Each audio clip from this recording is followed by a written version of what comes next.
Hello friends, welcome to part third of the chapter first nature and purpose of business। अगर आपने channel subscribe नहीं किया है तो प्लीज सब्सक्राइब द चैनल। ठीक है, तो आज के टॉपिक में हम पढ़ने वाले हैं concepts of business and characteristics of business. देखिए बेटा, बिजनेस होता क्या है, सिंपल सी बात में अगर बात करें, सिंपल सी लैंग्वेज में, तो बिजनेस क्या होता है।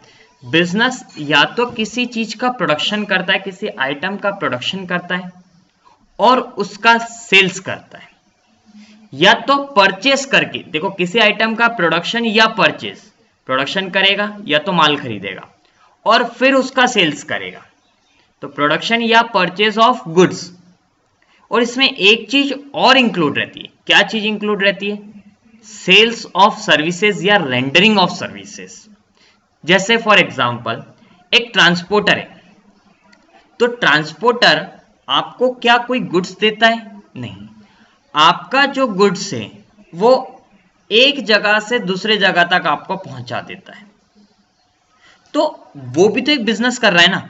तो बिजनेस में क्या है, प्रोडक्शन या purchase of goods and services और उनका सेल्स, प्रोडक्शन और purchase of and sales of goods and services, goods and services का प्रोडक्शन या परचेज और सेल्स, किस लिए, with the aim of earning profit, profit कमाने के लिए, with the motto of earning profit. Got the point? ठीक है, चलिए अब अपन कैरेक्टरिस्टिक्स पे आते हैं। तो बिजनेस की विशेषता क्या है, देखिए बिजनेस की विशेषता क्या है। सबसे पहली बात तो बिजनेस जो करते हैं वो किस लिए कमाते हैं, पैसा कमाने के लिए। तो पैसा कमाने के लिए अगर कोई काम करे तो वो सबसे पहली बात तो हो गई इकोनॉमिक एक्टिविटी। इसका ऑब्जेक्ट क्या होता है, economic, object of earning money. तो पहला इकोनॉमिक एक्टिविटी हमने पढ़ा है, इकोनॉमिक एक्टिविटी और नॉन इकोनॉमिक एक्टिविटी। तो बिजनेस किस कैटेगरी में आएगा, इकोनॉमिक एक्टिविटी में। अब बिजनेस में क्या होता है, या तो प्रोड्यूस होता है या procurement of goods and services, या तो गुड्स का प्रोडक्शन होता है या फिर कहीं से निकाल लिया जाता है, या फिर सर्विसेज खुद प्रोड्यूस करो, प्रोड्यूसर्स सर्विसेज खुद प्रोड्यूस करो, या तो फिर कहीं से अरेंज करो। अभी अपन देखेंगे टाइप्स में कि प्रोक्यूरमेंट कैसा होता है। ठीक है, तो प्रोडक्शन और procurement of goods and services. ठीक है, business includes all the activity concerned with the production and procurement of goods and services for sales. Services बहुत सारी प्रकार की दी हुई है, ये दी हुई है सर्विसेज। ठीक है, अगला sales and exchange of goods and services. Production तो होता ही होता है, प्रोडक्शन करके आप करोगे क्या, उसको जब तक बेचोगे नहीं, तो सेल्स और exchange of goods and services. तो सर्विसेज और गुड्स का सेल्स करना, यह भी किस में आता है, बिजनेस की एक विशेषता है, कैरेक्टरिस्टिक्स है। ठीक है, देयर शुड बी सेल्स और exchange of goods and services between the seller and buyer. अब मान लेना कि आपने कोई एक नया मोबाइल फोन खरीदा और आपने पैक का पैक था और आपको पसंद नहीं आया, आपने बेच दिया। देखो, आपने परचेस किया और उसको सेल्स भी करा, लेकिन क्या आप इसको आपका बिजनेस बोल पाएंगे। देखिए, आपने एक बार एक मोबाइल फोन खरीदा, आपने खरीद तो लिया, ऑर्डर दे दिया ऑनलाइन, लेकिन अगर आपको पसंद नहीं आया तो आपने वैसा का वैसा ही पैक का पैक बेच दिया। मतलब आपने परचेस भी करा, बेचा भी, हो सकता है आपने उसको प्रॉफिट पे बेच दिया। ठीक है, हो सकता है किसी की डिमांड शॉर्टेज चल रही हो, तो शॉर्टेज डिमांड के कारण आपने बुक कर लिया, उसको खरीद लिया और उसको वैसा का वैसा ज़्यादा में बेच दिया। तो आपने प्रॉफिट भी कमाया, प्रॉफिट कमाने के लिए आपने काम करा, परचेज भी करा और सेल्स भी करा। लेकिन क्या आप इसको रेगुलर बेसिस पे कर रहे हो, नहीं। अगर आप इसको रेगुलर बेसिस पे नहीं कर रहे हो, आपने एक दो बार कर लिया, तो ये बिजनेस नहीं कहलाएगा। Business should be on regular basis. वो क्या होना चाहिए, रेगुलर बेस। अगर आपका रेगुलर बिजनेस यही है तो फिर वो ये बात है, अगर आप रेगुलर कर रहे हैं then it is your business. ठीक है, dealing in goods and services on regular basis.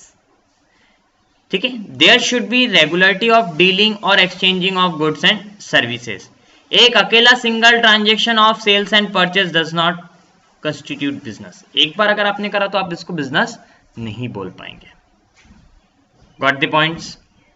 अगला, प्रॉफिट अर्निंग आपका मोटो होना चाहिए। अगर आपका प्रॉफिट अर्निंग मोटो, प्रॉफिट हो नहीं हो वो एक अलग बात है, लेकिन अर्निंग मोटो होना चाहिए।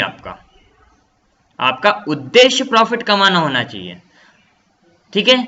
अब प्रॉफिट नहीं हो रहा वो अलग बात है। There should be a profit motto. The main purpose of business is to earn profit. उसका पर्पस क्या होना चाहिए? प्रॉफिट कमाना, क्योंकि बिजनेस सर्वाइव नहीं कर सकता बगैर प्रॉफिट के।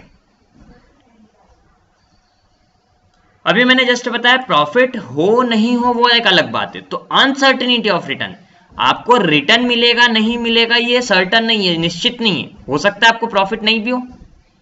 तो every business invest money with the object of earning profit, but the amount of profit earn may vary. Profit हो सकता है कम ज्यादा हो। Always also there is always possibility of losses. वहां पे पॉसिबिलिटी होती है कि आपको नुकसान हो सकता है। और साथ ही साथ अगर आप किसी प्रकार का बिजनेस कर रहे हो तो उसमें रिस्क बहुत ज्यादा है। अगर हाँ चेंज हो सकती है, लेवल ऑफ रिस्क कम ज्यादा हो सकते हैं, किसी में कम होगा किसी में ज्यादा होगा, लेकिन रिस्क हर बिजनेस में प्रेजेंट है।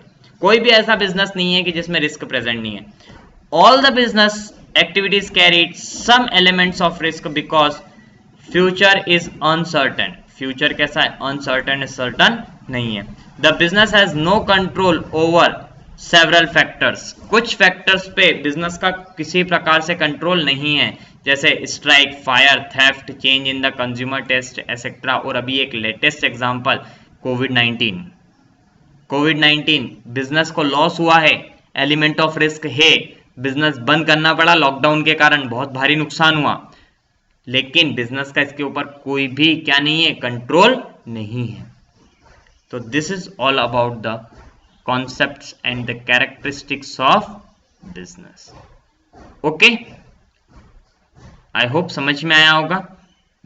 चलिए फटाफट से चैनल को सब्सक्राइब कर दीजिए और साथ ही साथ अपने फ्रेंड्स के साथ भी फॉरवर्ड कीजिए। अगर कोई डाउट है तो प्लीज कमेंट बॉक्स में बताइएगा। Okay, thank you.